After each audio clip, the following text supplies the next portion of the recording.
Cleanco Karya Imaji. Langsung saja kita bahas dari sisi laporan keuangan.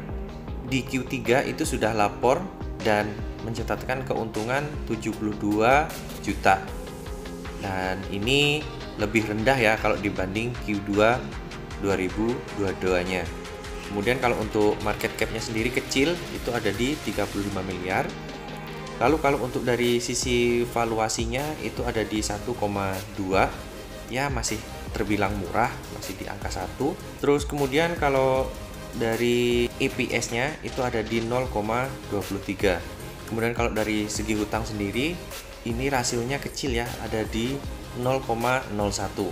Kemudian kalau dari profitabilitas ya, jadi dia ini masih mencatatkan keuntungan di 3,24%. Ya kecil sih memang keuntungannya, tapi masih untung seenggaknya, enggak yang rugi. Lalu kemudian kalau untuk dari profil, untuk Clean sendiri bergerak di bidang produksi produk alat kebersihan seperti serbet, mop, keset yang ramah lingkungan.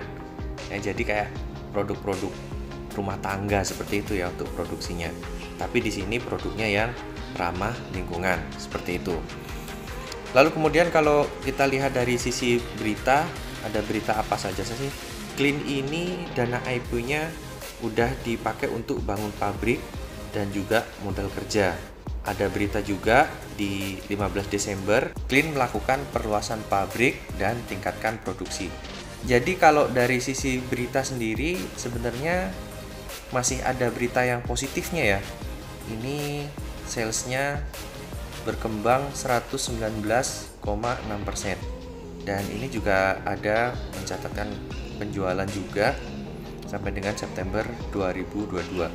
Jadi kalau Clean ini masih ada berita positifnya, kurang lebih mungkin sama dengan Nano ya, masih ada positif-positifnya lah, karena dia masih mencatatkan keuntungan dan dia juga udah laporan dan sudah mengirimkan laporan keuangan. Tapi kalau dari segi harga sendiri, ini kalau teman-teman yang beli di harga IPO itu sekarang udah minus 70%, dalam banget ya.